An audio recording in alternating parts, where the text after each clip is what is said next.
बिस्मिल्लाहिर्रहमानिर्रहीम। अस्सलाम वालेकुम नाज़रीन, मैं हूँ साकिब बशीर। नाज़रीन, आज दो अहम और बड़े फ़ैसले आए हैं। इन दोनों फ़ैसलों के असरात क्या होंगे? एक फ़ैसला तो इमरान खान और बुशरा बीबी के तोशाखाना 2 केस का फ़ैसला है। उस फ़ैसले के क्या असरात होंगे? एक अहम और बड़ा रिलीफ बज़ाहिर ऐसे लगता है कि इमरान खान और बुशरा बीबी को मिल सकता है इस केस में। इस पे बात करेंगे तफसील के साथ कि फ़ैसला है क्या।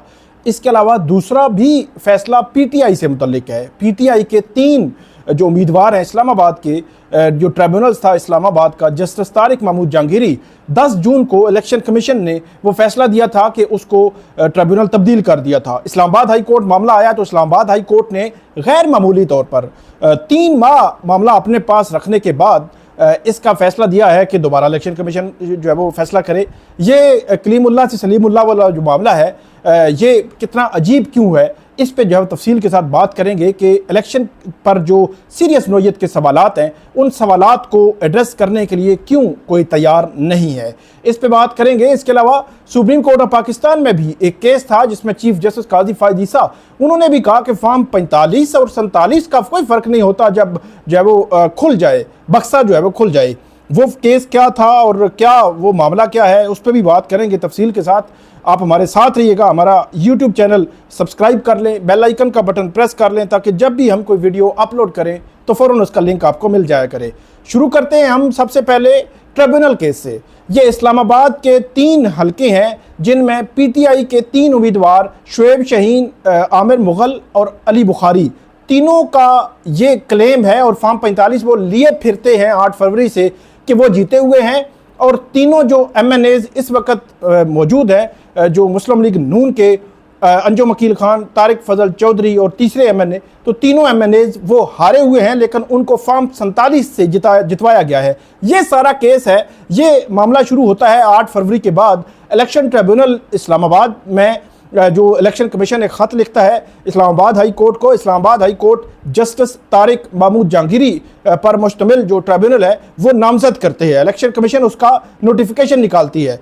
ये तीनों ट्रिब्यूनल्स जो है, तीनों जो हलके हैं, इनके केसेस जस्टिस तारिक महमूद जहांगीरी के पास लग जाते हैं। जस्टिस तारिक महमूद जहांगीरी इन केसेस को आगे लेकर चलते हैं और कैटेगोरिकली बड़े वाज़े अल्फाज में तमाम फ्रीकैन को ये कहते हैं, वो बेशक जो है वो रिस्पोंडेंट साइड से हों या पिटिशनर साइड से, मतलब जिनका क्लेम है कि हम जीते हुए हैं या जिनके जो है वो नोटिफिकेशन निकाले गए जीतने के, दोनों साइड्स को, इसके अलावा प्रिजाइडिंग अफसरान को, रिटर्निंग अफसरान को, इलेक्शन कमीशन को, सबको जस्टिस तारिक महमूद जहांगीरी ने कैटेगोरिकली ये कहा कि आप में से कोई भी अगर झूठा बयान हल्फी देगा तो वो जिम्मेदार होगा, उसके कॉन्सिक्वेंसेज होंगे, उसको जेल भी भेजा जा सकेगा। और तमाम फ्रीकैन को कहा जो अली बुखारी, शुएब शाहीन और आमिर मुग़ल थे कि आप अपने फॉर्म 45 हाई कोर्ट में जमा करवा दें।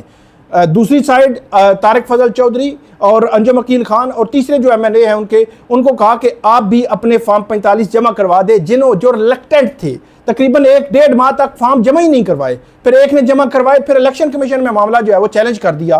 तो तीनों की जानिब से अंजुम अकील खान और जो दूसरे एक MNA हैं मुस्लिम लीग नून के, उनके जो फॉर्म 45 थे उन्होंने तकरीबन 100 या 110 या 150 जो है वो जमा करवाए। और बाकी जब सीनियर सहाफ़ी मतीउल्लाह जान साहब ने उनसे पूछा कि ये फॉर्म 45 आपके बाकी कहाँ से आए, उन्होंने कहा हमने तो रिटर्निंग अफसर से जो है वो तस्दीक करवा ली थी। हालांकि रिटर्निंग अफसर का तल्लुक नहीं है उसके साथ कि आप कैसे आप तस्दीक आपने करवा ली। तो ये तो प्रिजाइडिंग अफसरान ने फॉर्म 45 देने थे। तो इस पे मामला जो है वो फंस रहा था। तो इन्होंने ये किया कि वहाँ पे ये कहा जी हमने तो वो किया है। उसके बाद क्या हुआ, जस्टिस तारिक महमूद जहांगीरी बड़ी तेज़ी से केसेस आगे बढ़ा रहे थे, लेकिन अचानक जो मुस्लिम लीग नून के तीनों MNAs हैं वो इलेक्शन कमीशन के पास पहुँचते हैं। इलेक्शन कमीशन चटपट, अच्छा इससे पहले एक और बात होती है, जो जस्टिस तारिक महमूद जहांगीरी हैं वो सुन रहे थे तो हुकूमत वक्त एक ऑर्डिनेंस जारी करती है और वो ऑर्डिनेंस जारी होता है आई थिंक 27 या 28 मई को।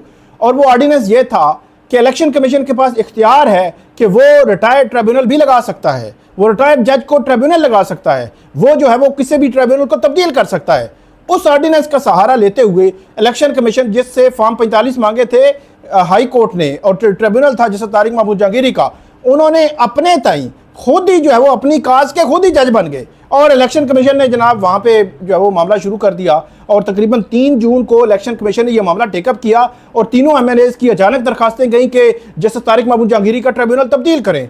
और अचानक जो है वो इलेक्शन कमीशन ने तेज़ी के साथ 4, 3, 4, 5, 6, 7 में जनाब करके उसमें सारी समातें करके फैसला महफूज कर लिया और 10 जून को फैसला सुनाया। और इलेक्शन कमीशन ने 10 जून को ये कहा कि मामला कुछ यूँ है कि इसमें जो तीनों MNAs हैं मुस्लिम लीग नून के, उनकी दरखास्तें मंजूर कर ली गईं और उनकी दरखास्तें मंजूर करने के बाद ये कहा गया जो इलेक्शन कमीशन की जानिब से कि ट्रिब्यूनल तब्दील किया जा रहा है। फिर अचानक पता चला कि 10 जून से 3 दिन पहले इलेक्शन कमीशन एक नया ट्रिब्यूनल जज जो है वो तैनात भी कर चुका है। वो कौन थे? वो 6 जस्टिस रिटायर्ड शकूर पराचा। तो उनके हवाले से आज एक और मामला भी हुआ, मैं आपको वो भी आपके सामने रखूंगा। तो 10 जून के उस फैसले को तीनों MNAs ने चैलेंज किया। जो मुस्लिम लीग जो PTI के उम्मीदवार थे उन्होंने इस्लामाबाद हाई कोर्ट में चैलेंज कर दिया। चीफ जस्टिस आमिर फारूक साहब ने वो मामला तब से लेकर अब तक जब हम ये बात कर रहे हैं तो ये मामला रखा हुआ है 19 सितंबर है। 10 जून को इलेक्शन कमीशन ने किया था तो 20 जून तक ये चैलेंज हो गया होगा, मतलब 8-10 दिन लग जाते हैं। चले फैसला लिया, टेस्टेड कॉपी ली, सारा कुछ हुआ तो 20 जून लग जाते हैं। 3 माह हो गए हैं यार, 20 जून, 20 जुलाई, 20 अगस्त, 20 सितंबर, 19 सितंबर, तो 3 माह हो गए हैं। मामला इस्लामाबाद हाई कोर्ट में आया। इस्लामाबाद हाई कोर्ट उमूमी तौर पर अदालतें ये करती हैं कि एक मामला आपके पास आया है, आपने इनिशियली देखा है, बादियों नज़र में आप समझते हैं इलेक्शन कमीशन ने फैसला ठीक नहीं किया, आप जून के आखिरी हफ्ते में इलेक्शन कमीशन को वापस भेजें, भाई आपने फैसला ठीक नहीं किया, आप दोबारा इसको सुनकर करें। इस्लामाबाद हाई कोर्ट इसको सुनना शुरू करती है। चीफ जस्टिस आमिर फारूक सुनते रहते हैं, दरमियान में स्टे होता है 1-2 हफ्ते के लिए और 2-3 समातें होती हैं जैसे तारिक महमूद जहांगीरी की। अमलन तो मैं समझता हूं कि 10 जून से लेकर आज तक अमलन जो इलेक्शन ट्रिब्यूनल है जैसे तारिक महमूद जहांगीरी का वो गैर फाल है। 3 माह 10 दिन से कौन इसका जिम्मेदार है? 3 माह 10 दिन कितने दिन बनते हैं? 100 दिन बनते हैं। 180 दिन में तो ट्रिब्यूनल ने फैसला करना होता है इलेक्शन एक्ट के मुताबिक। तो क्या हुआ? इस्लामाबाद हाई कोर्ट लेके बैठ गई। इस्लामाबाद हाई कोर्ट सुनती रही, दरमियान में स्टे कर दिया जी, आप जैसे जहांगीरी नहीं सुनेंगे तकरीबन 13-14 जुलाई के आगे पीछे, फिर सुनते रहे। फिर 29 जुलाई को फैसला महफूज किया कि ये वेट फॉर ऑर्डर है, ये रिजर्व नहीं हो रहा, 2-3 दिन में इसका फैसला सुना दिया जाएगा। लेकिन फैसला नहीं आया। फैसला कब आया? 1 माह 20 दिन के बाद। 1 माह 20 दिन के बाद फैसला आज आया है और फैसला ये आया है कि इलेक्शन कमीशन दोबारा सुने। ये मतलब समझ नहीं आई बात की। इलेक्शन कमीशन का पहला फैसला कल अदम करार दे दिया और कहा कि दोबारा जो है वो सुने। मुझे तो वो कहानी याद आ गई कि 5 अगस्त को इमरान खान को तोशा खाना जो फौजदारी केस था जिसमें उनको जो है वो सज़ा हुई थी, जिसमें जो है वो पहली गिरफ्तारी हुई थी, तो उस केस में क्या हुआ था? उसमें जो उस वक़्त के हुमायूं दिलावर साहब थे उन्होंने फैसला किया, वो हाई कोर्ट आए, हाई कोर्ट ने फैसला कलअदम करार दिया, दोबारा हुमायूं दिलावर को आप सुने, उसने दोबारा जो है वो वही उस किसी मिलता जुलता मामला किया, फिर दोबारा आए, दोबारा जो है वो दूसरी दफ़ा कलअदम करार दिया, दोबारा उनको कहा आप दोबारा करें, तीसरी दफ़ा फिर उन्होंने फैसला करके बंदे को सजा दी और उसके बाद जो है वो जेल भिजवा दिया। बस मामला चलता रहा कि जिस बंदे के पास आपने दोबारा भेजना है फिर उसने वही फैसला करना है जो पहले कर चुका है। तो अभी इलेक्शन कमीशन जो है वो बाल जो है वो सलीमुल्लाह से कलीमुल्लाह, कलीमुल्लाह से फिर सलीमुल्लाह, सलीमुल्लाह से कलीमुल्लाह, इलेक्शन पिटीशंस, इलेक्शन पर जो इतराज़ात हैं वो मामला यूं का तू ही पड़ा रहेगा। तो अब इस्लामाबाद हाई कोर्ट ने फैसला दिया है कि इलेक्शन कमीशन दोबारा देखे। तफसीली फैसला अभी आया नहीं, वो आएगा तो फिर आपके सामने रखेंगे। अब मामला दोबारा इलेक्शन कमीशन के पास है। इलेक्शन कमीशन में आपको लिख के दे रहा हूँ वही फैसला करेगा और इलेक्शन कमीशन जब वो फैसला करेगा तो दोबारा वो हाई कोर्ट में चैलेंज कर देंगे। लेकिन एक और वजह भी है कि इस्लामाबाद हाई कोर्ट के सिंगल बेंच का ये फैसला है, सिंगल बेंच के खिलाफ वो इंट्रा कोर्ट अपील भी दायर कर सकते हैं। जो PTI के तीनों उम्मीदवार हैं, क्या वो इंट्रा कोर्ट अपील दायर करेंगे या इलेक्शन कमीशन को टाइम दिया जाएगा कि आप जो है वो सुनकर उसका फैसला करें? अब देखना यह है कि दोनों में से कौन सा काम पहले होता है। तफसीली फैसला अभी आया नहीं, वो आएगा तो फिर देखा जाएगा कि इस्लामाबाद के इलेक्शन ट्रिब्यूनल का फेट क्या है। आगे बढ़ते हैं। तोशा खाना 2 केस है। तोशा खाना 2 केस में 9 सितंबर को एहतसाब अदालत में इमरान खान और बुशरा बीबी की जानिब से एक दरख्वास्त दायर होती है जिसमें कहा जाता है कि आप जो है वो क्योंकि नैब की तरमीम बहाल हो चुकी हैं और नैब का दायरा इख्तियार ख़त्म हो चुका है, इसलिए बुशरा बीबी को जो है वो रिहा कर दिया जाए और जब मामला किसी अगली प्रोसिक्यूशन एजेंसी के पास जाएगा तो वो फिर जो है वो उस तरह अपने जैसा प्रोसेस शुरू करेंगे तो वो शामिल हो जाएंगे। तो लेकिन इस एहतसाब अदालत ने कहा कि नहीं, 10 सितंबर को स्पेशल जज सेंट्रल 1 केस सुनेंगे। वन के पास केस 10 को लगा, वो वन वाले छुट्टी पे चले गए। वो अजीब कहानी है, वो छुट्टी पे गए, छुट्टी पे जाकर जज तब्दील हो गया, शाहरुख अर्जमंद स्पेशल जज सेंट्रल वन बन गए। 10 सितंबर को ये केस लगा मयूं दिलावर साहब के पास, ड्यूटी जज, उन्होंने 16 की तारीख दे दी, 16 से मामला आगे बढ़ा और उसके बाद अब 23 की तारीख स्पेशल जज जो है वो सेंट्रल शाहरुख अर्जमंद साहब ने रखी हुई है और वो कहाँ पे, जेल में रखी हुई है, और मामला बेल वाला वहीं पे दरमियान में लटक गया और उसमें हुआ कुछ नहीं है। और उसमें अब पेशरफ्त ये हुई है कि इस्लामाबाद हाई कोर्ट के जस्टिस मियां गुल हसन औरंगज़ेब के पास जो है वो एक दरख्वास्त दायर की गई थी। किसकी जानिब से ये दरख्वास्त थी? बुशरा बीबी की जानिब से और इमरान खान की जानिब से, जिस दरख्वास्त में यह मौक़िफ़ इख्तियार किया गया था कि आप स्पेशल जज सेंट्रल को ये ऑर्डर करें कि वो जल्दी फैसला करें।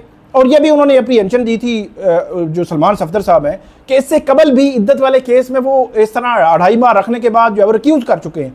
तो हमारी अप्रीहेंशन ये है कि दोबारा ये मामला ना हो, तो इसलिए हम शुरू में ही इस्लामाबाद हाई कोर्ट आ गए हैं, तो आप उनको डायरेक्शन दें। तो जस्टिस तारिक महमूद जहांगीरी, जो जस्टिस मियां गुल हसन औरंगज़ेब, उन्होंने गुज़श्ता रोज़ ये फैसला जो है वो सुना ये दोनों तरफ से, और उस पर रिटन ऑर्डर उन्होंने कहा मैं जारी करूँगा, और रिटन ऑर्डर आज आ गया है। रिटन ऑर्डर ये है कि उन्होंने एक तो पूरा जो सीक्वेंस मैंने आपको बताया, 9 सितंबर, 10 सितंबर, फिर 16 और फिर 23, फिर नैब से FIA के पास केस आना, सारी हिस्ट्री उन्होंने उसमें लिखी है। और साथ ये भी लिखा है कि बुशरा बीबी ये कहती हैं कि उनको जो है वो गैर ज़रूरी तौर पर उनकी दरख्वास्त ज़मानत जो है उसमें इल्तवा किया जा रहा है और वो नहीं उसका फैसला किया जा रहा, और उनको जो है वो रिहा किया जाए। उनका केस तब्दील हो चुका है, सारा मामला तब्दील हो चुका है। तो अब मामला जहाँ पे है, उन्होंने ये कहा है कि एक जुडिशल पॉलिसी है, जुडिशल पॉलिसी के तहत मजिस्ट्रेट का जो इख्तियार है ज़मानत की दरख्वास्त का फ़ैसला करने का, वो है जो है वो 3 दिन, सेशन जज जो है सेशन कोर्ट वो 5 दिन, और हाई कोर्ट 7 दिन। अब इंटरेस्टिंगली इस पर थोड़ी सी बात करेंगे कि नई चीज़ सामने आई है कि नेशनल जुडिशल पॉलिसी के जो मामला है उसके तहत ये 3, 5 और 7 दिन फैसला होना है मजिस्ट्रेट, सेशन और हाई कोर्ट में। तो जस्टिस मियां गुल हसन औरंगज़ेब ये कहते हैं कि जो स्पेशल कोर्ट है, स्पेशल जज सेंट्रल है, ये फाल करेंगे सेशन वाले मामले में। मतलब कि 5 दिन में इमरान खान की ज़मानत की दरख्वास्त और इमरान खान और बुशरा बीबी की ज़मानत की दरख्वास्त पर फैसला करें। अब मामला ये है कि उन्होंने कहा है कि आप, स्पेशल जज सेंट्रल को कहा है कि आपका मैंडेट जो है नेशनल जुडिशल पॉलिसी में वो 5 दिन का है, आपने 5 दिन में इसका फैसला करना है, और ये मैंडेट उनको याद दिलाया गया है। याद मैं इसलिए कह रहा हूँ, एक तो इमरान खान साहब के केस में होगा अब ये कि आज या कल जो है वो रिटर्न जो ऑर्डर है उसकी अटेस्टेड कॉपी लेकर वो स्पेशल जज सेंट्रल के पास जमा करवाएंगे, और उसके बाद वर्किंग डेज में 5 दिन में उनका फैसला हो जाएगा। मतलब आप ये कह सकते हैं कि आज जो है वो थर्सडे है, कल फ्राइडे है, सैटरडे 2 दिन, और उसके बाद मंडे, ट्यूसडे, वेंसडे, मतलब नेक्स्ट वीक में इमरान खान और बुशरा बीबी की तोशाखाना 2 केस में ज़मानत की दरख्वास्त पर फैसला आ सकता है। और अगर तोशाखाना 2 केस में इमरान जो बुशरा बीबी की ज़मानत हो जाती है तो बुशरा बीबी रिहा हो जाएंगी। उनके खिलाफ इस वक्त और कोई बज़ाहिर कोई केस नहीं है, केस बनने में कोई पता नहीं चलता, इधर से भी बना लें, कोई केस इधर से बन जाएगा, इधर से FIA पुलिस आ गई, कोई भी केस करके आप जो है गिरफ्तारी डाल दें, फिर भुगते रहें, फिर हाई कोर्ट में जाएं, इधर जाएं, मामला चलता रहेगा। लेकिन इस वक्त तक जब हम ये बात कर रहे हैं तो बुशरा बीबी के खिलाफ और कोई केस नहीं है, फिलहाल यही केस है। नेक्स्ट वीक में अगर उनकी ज़मानत हो जाती है, जो बज़ाहिर ऐसे लगता है कि होने के इम्कान ज़्यादा है, ज़मानत हो जाती है तो बुशरा बीबी रिहा हो जाएगी। लेकिन क्या रिहा होने दिया जाएगा, ये सबसे बड़ा सवाल है। जो मैं बात कर रहा था नेशनल जुडिशल पॉलिसी की, मजिस्ट्रेट 3 दिन, सेशन जज 5 दिन, हाई कोर्ट 7 दिन। अब देखना यह है कि हम यकीनी तौर पर इसे नज़र रखेंगे। नेशनल जुडिशल पॉलिसी का इस्लामाबाद हाई कोर्ट ने जो है वो हवाला दिया है, तो हम अब देखेंगे कि इस्लामाबाद हाई कोर्ट क्या 7 दिनों में ज़मानत की दरखास्तों पर फैसला करती है। क्या Islamabad high court national judicial policy के इस रूल पर अमल करती है? क्या मजिस्ट्रेट इस रूल पर अमल करता है? क्या सेशन कोर्ट इस रूल पर अमल करता है? मुझे नहीं लगता कि तीनों अमल करते हैं।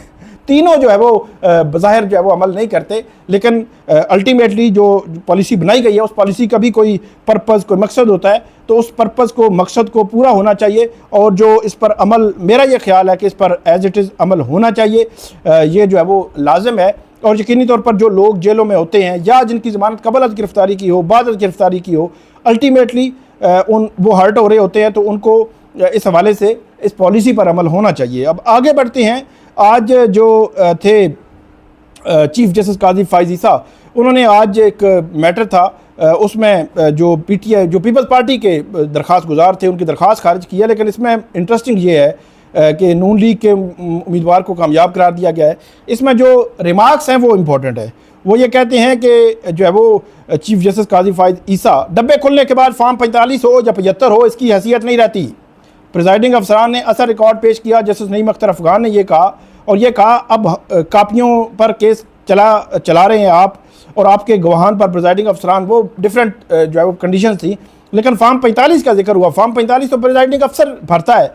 या तो मैंने आपको पहले बताया कि फॉर्म 45 उन्होंने कहा कि हमारे अटेस्टेड कॉपी जो है वो ली है रिटर्निंग अफसरान से। यहाँ पर चीफ जस्टिस काजी फाइज ईसा कह रहे हैं फॉर्म 45 तो प्रिजाइडिंग अफसर भरता है। अगर फॉर्म 45 प्रिजाइडिंग अफसर भरता है तो रिटर्निंग अफसर का लेना देना ही नहीं है, वो कैसे तस्दीक कर सकता है कि ये ठीक है गलत है। उसके बाद ये फॉर्म 45 का जिक्र हुआ, और ये भी कहा कि वोटों के सामने फॉर्म 45 फॉर्म की कोई अहमियत नहीं। जब डब्बे खोल जाते हैं, प्रिजाइडिंग अफसरान ने सारा फ्रॉड किया, ये वकील ने इल्ज़ाम लगाया था, तो उन्होंने कहा कि ये यूं ही इल्ज़ाम ना लगाएं। लेकिन फॉर्म 45 वाली बात कि फॉर्म 45 प्रिजाइडिंग अफसरान भरता है, मैंने आपको पहले भी बताया था। तो ये आज की जो है वो मामला था। 3 हमारे मौज़ूआत थे, वीडियो थी हमारी।